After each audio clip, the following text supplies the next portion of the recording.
ನಾವು 524 ಮಾಡ್ತೀವಿ. ಈಗ ನಮ್ಮ ಒಂದು ಈಗ ನಿನ್ನೆ ನೀವು ಬರ್ಲಿಲ್ಲ ಮೀಟಿಂಗ್ ಬರ್ಲಿಲ್ಲ. ಸಭಾಪತಿಗಳು ಮೀಟಿಂಗ್ ಮಾಡಿ ಎಲ್ಲಾ ಕಡೆ ಶಾಸಕರ ಮೀಟಿಂಗ್ ಕರೆದು ನಿರ್ಣಯ ಮಾಡಿ ಒಂದೇ ಹಂತದಲ್ಲಿ ಮಾಡ್ತೀವಿ ಅಂತ ಹೇಳಿದ್ದೀವಿ. ಅಧ್ಯಕ್ಷರೇ,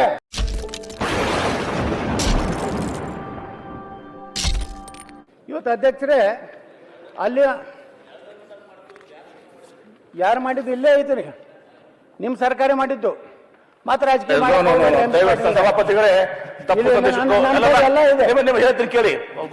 ಒಂದೇ ನಿಮಿಷ ಸನ್ಮಾನ್ಯ ಸಭಾಪತಿಗಳೇ, ದಾಖಲೆ 31/5/2023 ಬೊಮ್ಮಾಯಿರಿದ್ದಾಗ 524.256 ಭೂ ಸ್ವಾಧೀನ ಮಾಡ್ಕೊಳ್ಳಿ ಸಬ್ ಕಮಿಟಿಯಲ್ಲಿ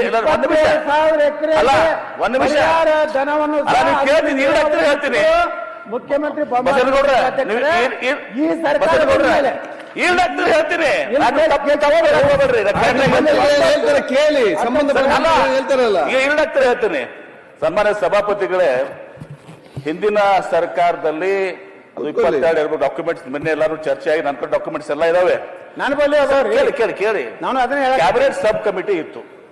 ಮುಖ್ಯಮಂತ್ರಿಗಳು ಬಸವರಾಜ ಬೊಮ್ಮಾಯಿ ಅವರು, ಅದರಲ್ಲಿ ಗೋವಿಂದ ಕಾರಜೋಳ ಅವರು, ನಿರಾಣಿ ಅವರು, ಸಿ ಪಾಟೀಲ್ ಇದಾರಲ್ಲ, ಸಿ ಪಾಟೀಲ್ರು ಇದ್ರು. ಅವಾಗ ಈ ನಿರ್ಣಯ ಏನ್ ಮಾಡಿದ್ರು, 2 ಹಂತದಲ್ಲಿ ಮಾಡಬೇಕು ಅಂತೇಳಿ ನಿರ್ಣಯ ಮಾಡಿದ್ದು. ಅಲ್ಲಿ ಕೇಳ್ರಿ, ಇದು ಸತ್ಯ, ಇದು ನಾ ಕೊಡ್ತೀನಿ ನಿಮ್ ಡಾಕ್ಯುಮೆಂಟ್ಸ್ ಮಾಡಿ. ಅದು ಆದೇಶನೂ ಆಯ್ತು. ಅಷ್ಟೇ ಅಲ್ಲ, ಇದನ್ನ ಸಬ್ ಕಮಿಟಿಯಲ್ಲಿ ಮಾಡಿದ್ರೆ ಆದೇಶ ಮಾಡಿ ಪ್ರಧಾನ ಕಾರ್ಯದರ್ಶಿಗೆ ಹೋಯ್ತು. ನೀವೇನ್ ರೆಫರ್ ಮಾಡ್ತಾ ಇದ್ರೊಳಗ ಆ ಫರ್ದರ್ ಕಮ್ಯುನಿಕೇಶನ್ ಹೋಗಿದೆ ಅಷ್ಟೇ ಹೇಳ್ತಾ ಇದಾರೆ ನೀವು. ಇಲ್ಲಿ ಕೇಳ್ರಿ, 9/2/2024 ಸಭೆ ಆಗ್ತದೆ. ಆ ಸಭೆಯಲ್ಲಿ ಯಾರ್ಯಾರು ಇದ್ರಂದ್ರೆ ಹೇಳ್ತೀನಿ.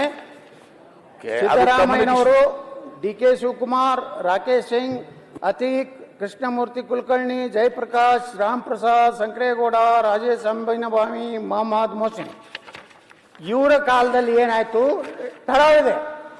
ಏನ್ ಹೇಳಿದ್ರು, ಮುಳುಗಡೆ ಜಮೀನನ್ನು ಏಕಕಾಲಕ್ಕೆ ಭೂ ಸ್ವಾಧೀನಕ್ಕೆ ಒಳಪಡಿಸುವ ಬದಲಾಗಿ ಒಟ್ಟಾರೆ ಮುಳುಗಡೆ ಕ್ಷೇತ್ರವನ್ನು 1 RL 519.600 522 ಮೀಟರ್ ವರೆಗೆ ಮುಳುಗಡೆ ಹೊಂದುವ ಜಮೀನು ಕ್ಷೇತ್ರ 38,983 ಎಕರೆ ಹಾಗೂ 2ನೇ RL 522 524.256 ಮೀಟರ್ ವರೆಗೆ ಮುಳುಗಡೆ ಹೊಂದುವ ಜಮೀನು ಕ್ಷೇತ್ರ 36,580 ಎಕರೆಯನ್ನು ಭೂ ತೀರ್ಮಾನಿಸಿರುತ್ತದೆ. ಸಿದ್ದರಾಮಯ್ಯ ಅಧ್ಯಕ್ಷತೆಯಲ್ಲಿ ಏನ್ ಹೇಳ್ತಾ ಇದ್ರಲ್ಲ, ಕ್ಯಾಬಿನೆಟ್ ಸಬ್ ಕಮಿಟಿಯಲ್ಲಿ ತೀರ್ಮಾನ ಮಾಡಿದ್ದಾರೆ. ನೀವು ಉತ್ತರದಲ್ಲಿ ಕೊಡ್ತಿದ್ರಲ್ಲ MP ಪಾಟೀಲ್, ಒಂದು ವೇಳೆ ಆ ಕ್ಯಾಬಿನೆಟ್ ನಿರ್ಣಯನ ಹೇಳ್ತಾ ಇದ್ರಿ. ಈಗ ಅವಾಗನೇ ನೀವು ಇಲ್ಲ, ಇದು ಹಿಂದೇನಾದ್ರೂ ಮಾಡಿದ್ರೆ ತಪ್ಪಿದೆ, ನಾವು 524.25 ಮಾಡ್ತೀವಿ. ಈಗ ನಮ್ಮ ಒಂದು ಈಗ ನಿನ್ನೆ ನೀವು ಬರ್ಲಿಲ್ಲ ಮೀಟಿಂಗ್ ಬರ್ಲಿಲ್ಲ.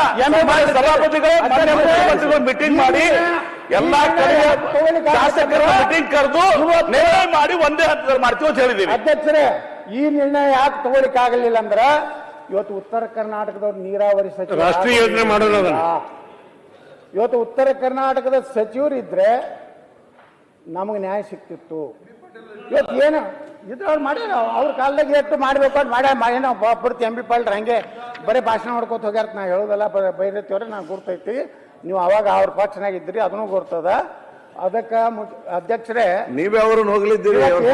ನಮ್ದು ಆಗ್ರಹ ಏನಿದೆ, ಕೃಷ್ಣೆ ಇದು ದೊಡ್ಡ ನೀರಾವರಿ ಯೋಜನೆ. ನೀರಾವರಿ ಸಚಿವರು ಎಲ್ಲಿಯವ್ರು ಇರಬೇಕು? ಉತ್ತರ ಕರ್ನಾಟಕದವ್ರು ಮಾಡ್ರಿ. ನೀವು HK ಪಾಟೀಲ್ ಇದ್ದಾಗ, ಬಸವರಾಜ ಬೊಮ್ಮಾಯಿ ಇದ್ದಾಗ, ಗೋವಿಂದ ಕಾರಜೋಳ ಇದ್ದಾಗ, MP ಪಾಟೀಲ್ ಇದ್ದಾಗ ಒಂದು ಕಳಕಳಿ ಇತ್ತು. ಇವತ್ತು ಏನೂ ಇಲ್ಲ ಅಧ್ಯಕ್ಷರೇ. ಕಾವೇರಿಗಿಂತ ಅದಕ್ಕಿಂತ ಅರ್ಧಕ್ಕಿಂತ ಕಡಿಮೆ ನಮ್ಗೆ ಹಣ ಇಟ್ಟಿದ್ದಾರೆ. ನೀವು 1.5 ಲಕ್ಷ ಕೋಟಿ ರೂಪಾಯಿ ಬೇಕಂತ ಹೇಳ್ತೀರ ಒಂದು ಕಡೆ. ಇವತ್ತು ರೈತರು ಅಲ್ಲಿ ಅವರು 40 ಲಕ್ಷ ರೂಪಾಯಿ. ಸಭಾಪತಿಗಳ ಮಾನ್ಯ ಮುಖ್ಯಮಂತ್ರಿಗಳು ಮೀಟಿಂಗ್ ಮಾಡಿ 75,000 ಎಕರೆ ಏನಿದೆಯಲ್ಲ, ಪ್ರಥಮ ಹಂತದಲ್ಲಿ ಎಲ್ಲಾ ಭೂಮಿಯನ್ನ ಒಂದೇ ಹಂತಕ್ಕೆ ಏನು 522 524 ಹಿಂದೆ ಕ್ಯಾಬಿನೆಟ್ ಸಬ್ ಕಮಿಟಿಯಲ್ಲಿ ಬಸವರಾಜ ಬೊಮ್ಮಾಯಿ ಅವರು, ಗೋವಿಂದ ಕಾರಜೋಳ ಅವರು, ಏನು ನೀರಾವರಿ ಸಚಿವರಿದ್ರು, ಸಿ ಪಾಟೀಲ್ ಸದಸ್ಯರಾಗಿದ್ರು ಕ್ಯಾಬಿನೆಟ್ ಕಮಿಟಿಯಾಗ, ನಾವು ಮುರುಗೇಶ್ ನಿರಾಣಿ ಅಲ್ಲಿ ಏನು ನಿರ್ಣಯ ಮಾಡಿ ಅದನ್ನ ಆರ್ಡರ್ಸ್ ಪಾಸ್ ಮಾಡಿದ್ರು. ಅದಕ್ಕೆ ಫರ್ದರ್ ಕಮ್ಯುನಿಕೇಶನ್ ಇವ್ರು ಹೇಳ್ತಾ ಇದಾರೆ ಅಷ್ಟೇ. ಅದನ್ನ ನಿರ್ಣಯ ಮಾಡಿ ಮುಖ್ಯಮಂತ್ರಿಗಳು 75,000 ಎಕರೆಗೆ ಒಂದೇ ಟೈಮ್ ನಲ್ಲಿ ಇವತ್ತಿನ ದಿವಸ ಏಕರೂಪ ಅಂದ್ರೆ ಕನ್ಸೆಂಟ್ ಅವಾರ್ಡ್ ಅನ್ನ ಮಾಡಬೇಕು ಅಂತೇಳಿ ನಿರ್ಣಯ ಮಾಡಿದ್ದಾರೆ.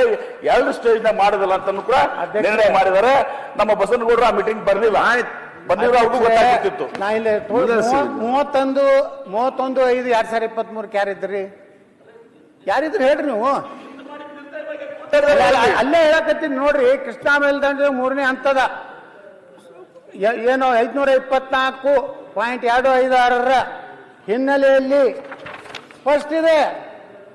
ಬೊಮ್ಮಾಯಿರ ಕಾಲದಲ್ಲಿ ಸ್ಪಷ್ಟ ಇದೆ. ಅದಕ್ಕೆ ನಾನು ಹೋಗೋದಿಲ್ಲ. ಈಗ ನೀವು ಒಪ್ಕೊಂಡಿದ್ದೀರಿ, ಧನ್ಯವಾದಗಳು ಅಂತ ಹೇಳಿ ಅದಕ್ಕೂ ಈಗಾದ್ರೂ ಒಪ್ಕೊಂಡಿರಲ್ಲ. जुड़े रहिएगा आपके अपने चैनल बीजापुर समय के साथ।